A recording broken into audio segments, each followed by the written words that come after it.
Alhamdulillahirabbil alamin. Assalatu wassalamu ala asrofil anbiya'i wal mursalin wa ala alihi washabbihi ajmain. Asyhadu an la ilaha illallah wa asyhadu anna Muhammadar Rasulullah.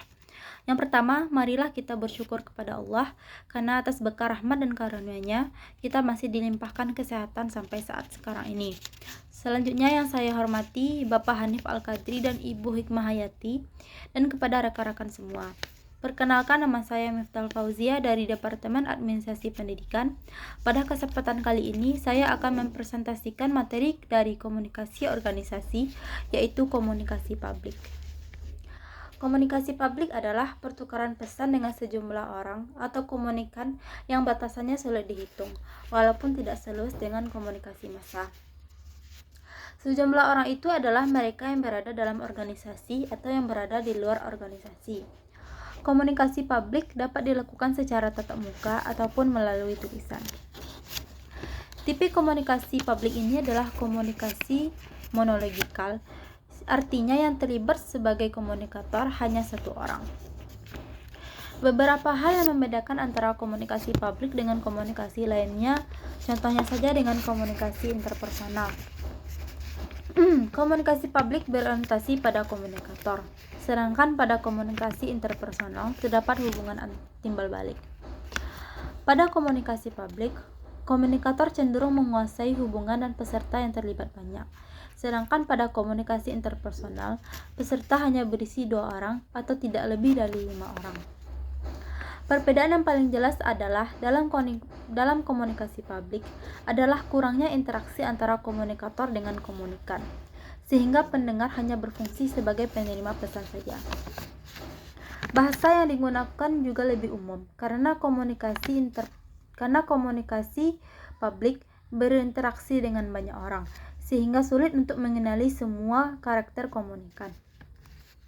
Dalam komunikasi publik, kita menggunakan bahasa yang umum, yang mudah dipahami dan dimengerti oleh semua orang.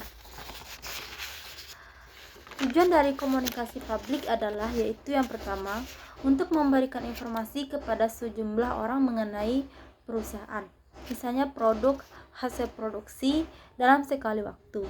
Jadi bisa menghemat energi, waktu, bahkan biaya. Yang kedua yaitu untuk menjalin hubungan antara organisasi dengan masyarakat atau mereka yang di luar organisasi.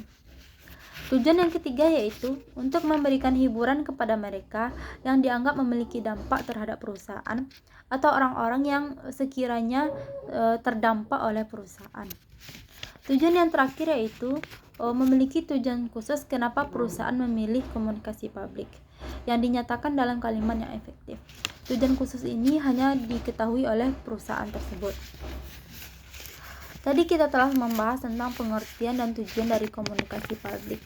Selanjutnya, sebagai pemula dalam melakukan komunikasi, langkah-langkah apa yang harus kita lakukan agar dalam komunikasi publik terjadi hasil yang efektif? Yaitu yang pertama yaitu si pembicara atau komunikator sudah menentukan topik atau siapa yang menjadi komunikan dan penerima pesan. Komunikator harus menentukan hal ini sebelum mencari data atau isi dari presentasi tersebut.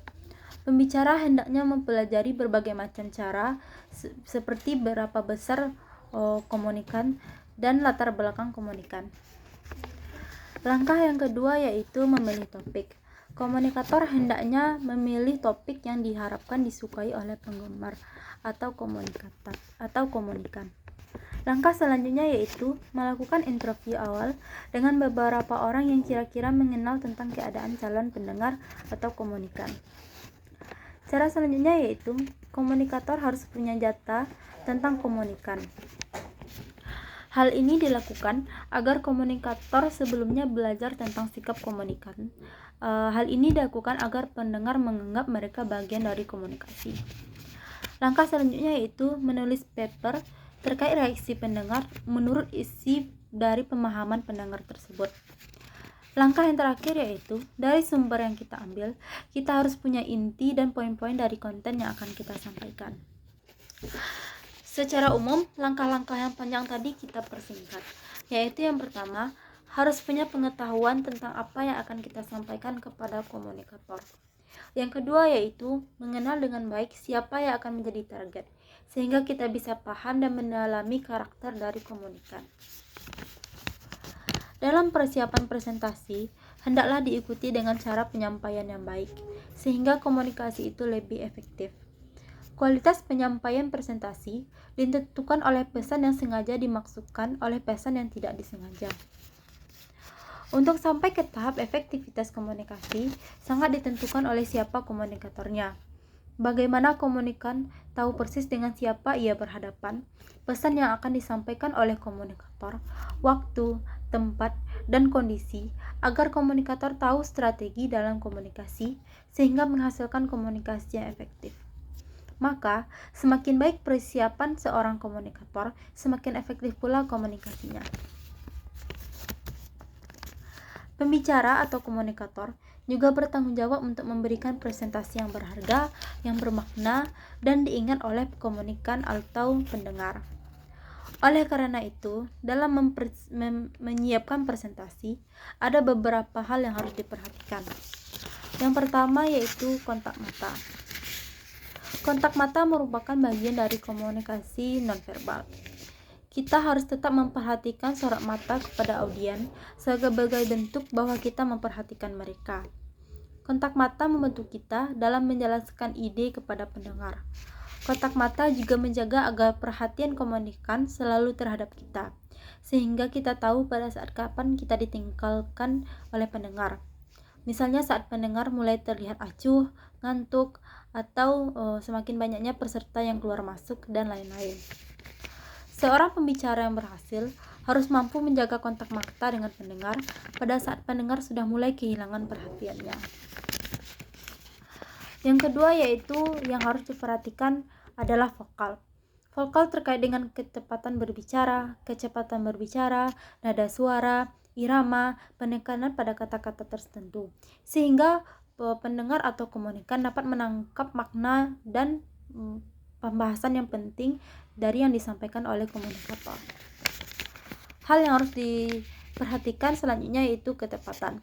Berisi penyampaian presentasi harus disesuaikan dengan suasana, misalnya suasana informal, atau dalam penyampaian presentasi dilakukan saat pagi, siang, atau pada malam hari. Langkah yang terakhir yaitu perencanaan, tentang bagaimana komunikator tahu siapa yang akan menjadi audiensnya, bagaimana tata cara penyampaiannya, atau tata waktunya, dan lain-lain. Baiklah, sekian dari saya. Saya mohon maaf apabila ada kesalahan. Assalamualaikum warahmatullahi wabarakatuh.